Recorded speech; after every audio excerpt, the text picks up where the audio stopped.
crianças, sejam bem-vindos a mais uma videoaula. Isso mesmo, estamos iniciando uma nova semana. Hoje é segunda-feira, dia 5/4 de 2021 e nós teremos a nossa revisão de geografia.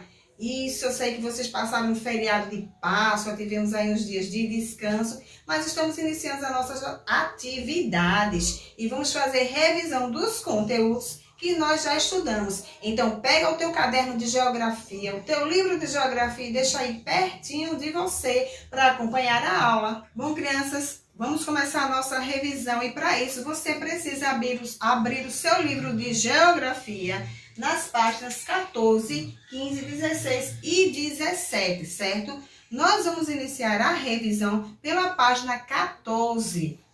Terra, o planeta em que vivemos. Então, pega o teu livro aí para acompanhar conosco. A Terra é o terceiro planeta em distância do Sol. Olha aí, o Sol e aqui está o nosso planeta. Ele é o terceiro planeta, tá vendo só?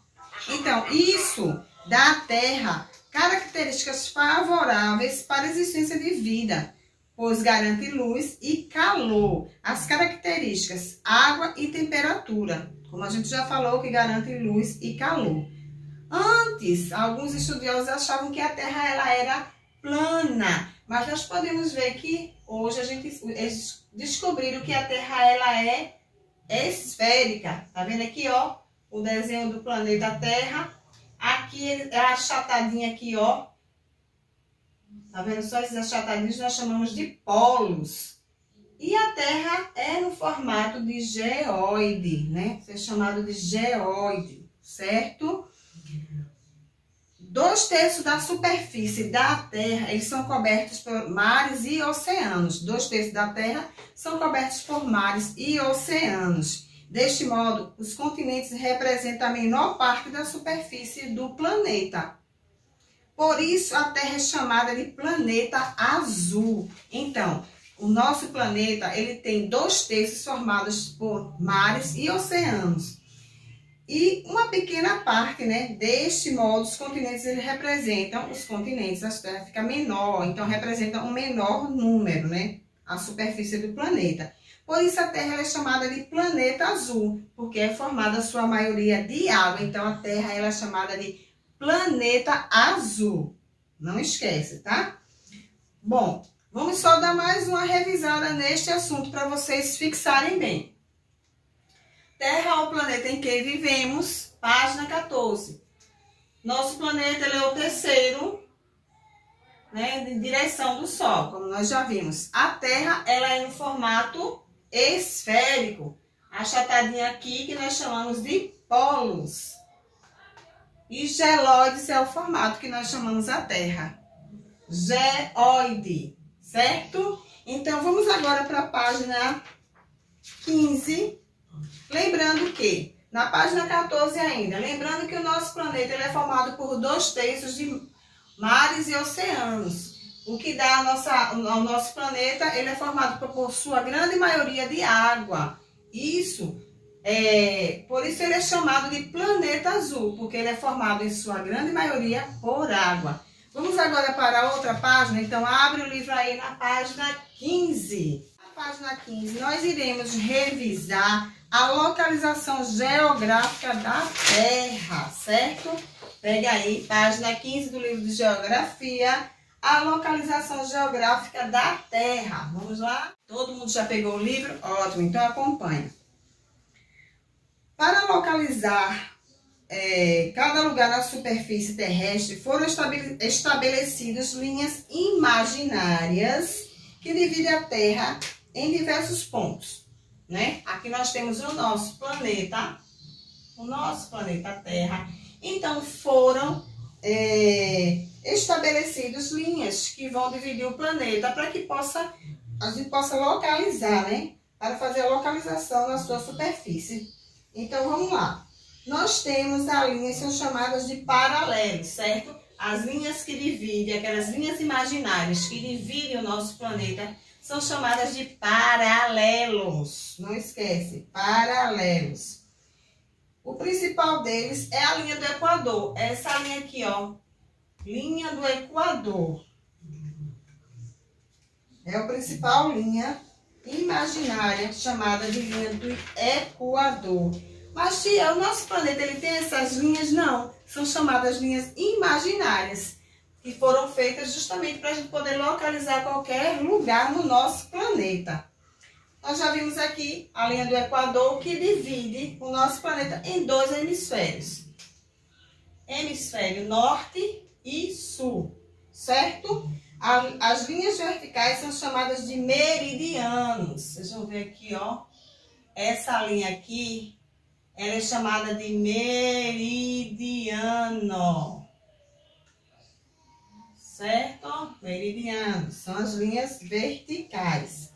O mais importante desses meridianos, o principal deles, é o meridiano de Greenwich, certo? Que é justamente esse meridiano aqui, ó. Meridiano de Greenwich. Deixa eu colocar o nome dele aqui. Greenwich.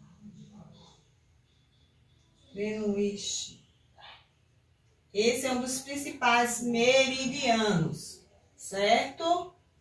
Só lembrando, aqui está o nosso planeta, a linha do Equador, que divide o planeta no meio, e aqui nós temos hemisfério norte e sul, e as linhas verticais, que são chamados de meridianos. E o principal meridiano é o meridiano de Greenwich.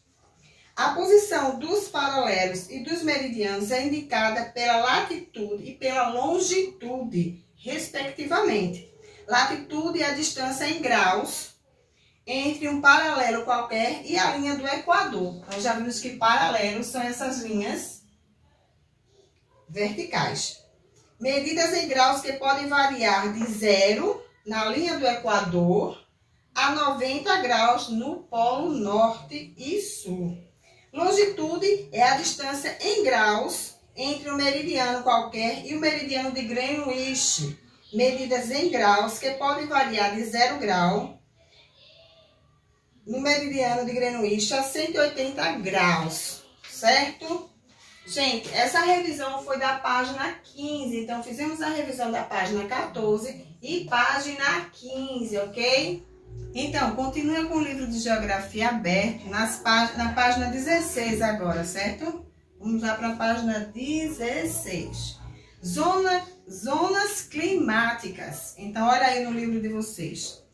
Embora em um esquema da Terra possam ser traçados múltiplos paralelos, os mais importantes da linha do Equador são os trópicos de Câncer, o de Capricórnio e os círculos polares e árticos, pois marcam a diferença na incidência de raios solares que o planeta, por meio de chamadas zonas climáticas ou térmicas.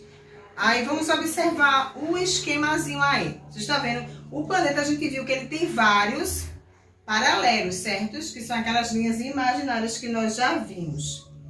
Mas o mais importante desses paralelos, eles são chamados de trópicos de Câncer e trópicos de Capricórnio, círculos polares, Ártico e Antártico, certo? E vocês podem ver aqui, ó, na representação, aqui está o Sol, certo? E aqui estão os círculos polares, a linha do Equador, o nosso globo terrestre. E as zonas climáticas ou térmicas são elas que determinam o clima. Como assim? Você vai ver aí no seu livro que onde os raios solares eles são mais incidentes, o clima vai mudando. Vamos continuar a leitura. As zonas polares recebem poucas incidências de raios solares, por isso, nelas as temperaturas são bastante frias durante o ano inteiro, podendo chegar a 80 graus, menos 80 graus. Essas zonas, então, estão localizadas entre o círculo polar, ártico e polo norte, e entre o círculo polar antártico e o polo sul. Nessas regiões, quando vocês conseguem observar aí no globo, não chegam muitos raios solares, por isso a temperatura é fria durante todo o ano. Nas zonas temperadas, que são as zonas temperadas que estão aqui, ó, tem a zona polar norte e a zona temperada norte. Nessas zonas temperadas, os raios solares atingem a Terra de forma menos direta que nas zonas tórridas. Por isso, as temperaturas são mais amenas, as estações do ano são mais bem definidas. Essas zonas estão localizadas entre o Trópico de Câncer e o Círculo Polar Antártico, entre o Trópico de Capricórnio e o Círculo Polar Antártico, certo? Nas zonas tórridas ou tropicais, vocês podem ver aí no livro que também tem a linha do Equador, né, que divide o globo. Temos a zona tórrida ou tropical. Nessas zonas tórridas ou tropical, os raios solares atingem a Terra mais diretamente que nas zonas temperadas. Por isso, as temperaturas são mais elevadas. Essas zonas estão localizadas entre o Trópico de Câncer e o Trópico de Capricórnio. Então, as zonas polares são que definem o clima, certo? Aqui está, e você vê as zonas temperadas, é onde a incidência de raios solares não é muito grande. Então, as estações do ano são mais bem definidas. Na zona polar norte, onde os raios do sol pegam menos, então a temperatura é mais baixa, certo? Vamos agora para a página... Nós já revisamos a página 16. Agora nós iremos para a página 17, certo? Página 17. Corta.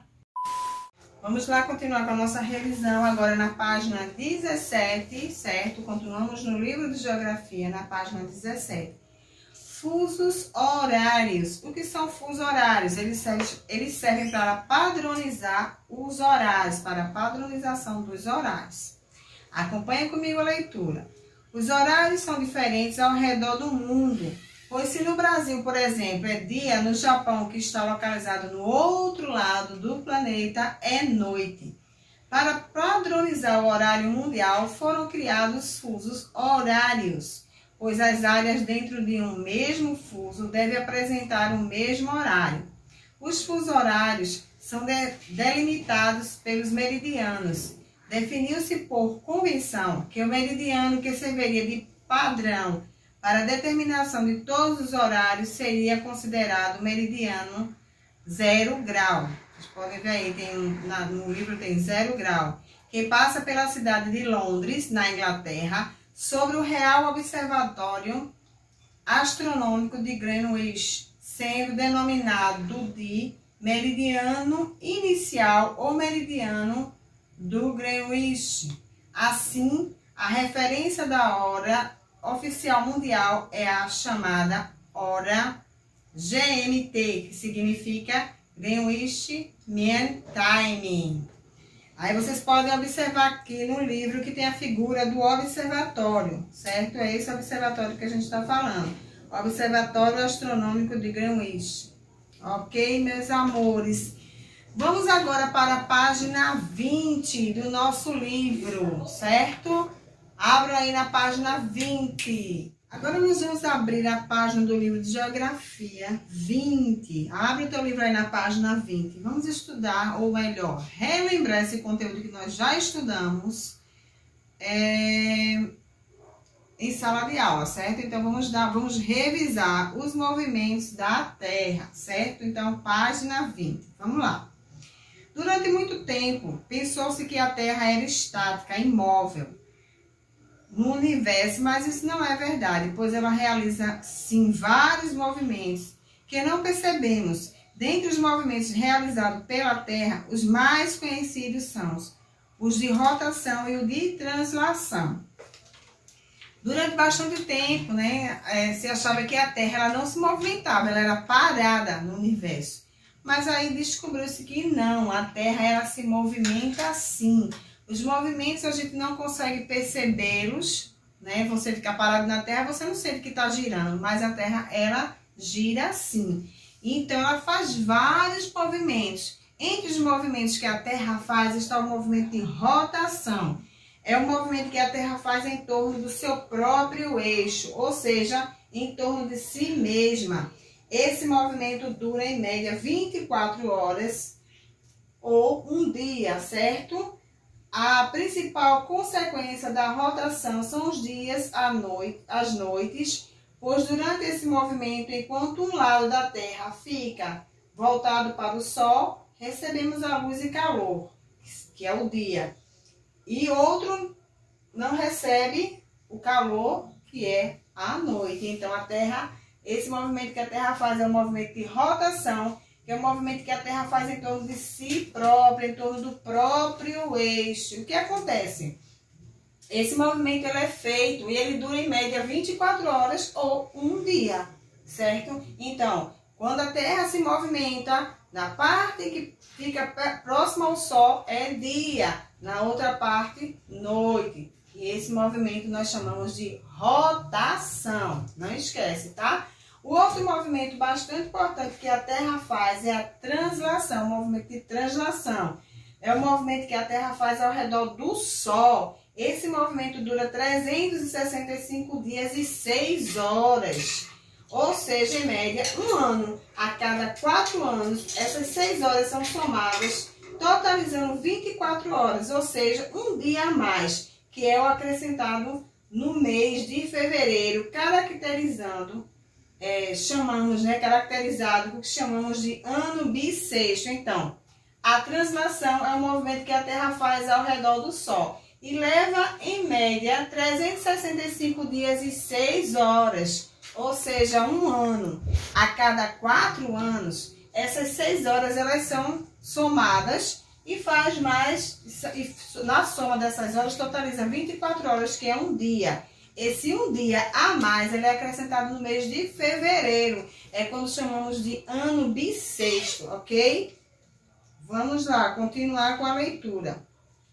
O movimento de translação não forma um círculo e o Sol não fica exatamente no centro do giro. Por isso, ora a Terra está mais próxima do Sol, ora está mais distante. As variações da distância da Terra em relação ao Sol é que promove as mudanças climáticas e, consequentemente, as estações do ano, primavera, outono e inverno.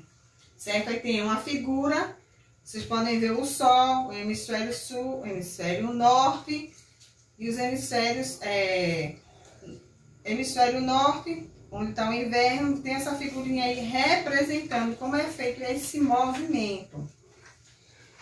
Muito bem, nós vimos que nessa movimentação, no movimento de translação, é que se dá as estações do ano que a gente conhece, né? Outono, inverno e verão, primavera e verão, certo? Então, meus amores, nós terminamos a nossa revisão de geografia. Nós iremos responder as revisões que vocês já estão com ela, quem pegou na escola, na sala de aula, certo? Na sala do Meet. E aí, para quem está presencial e para quem não vai estar presencial, na sala do Meet. Tanto pela manhã com tia Marina, como comigo à tarde, certo? Então, fiquem com Deus, um beijo no coração de vocês e até a próxima aula!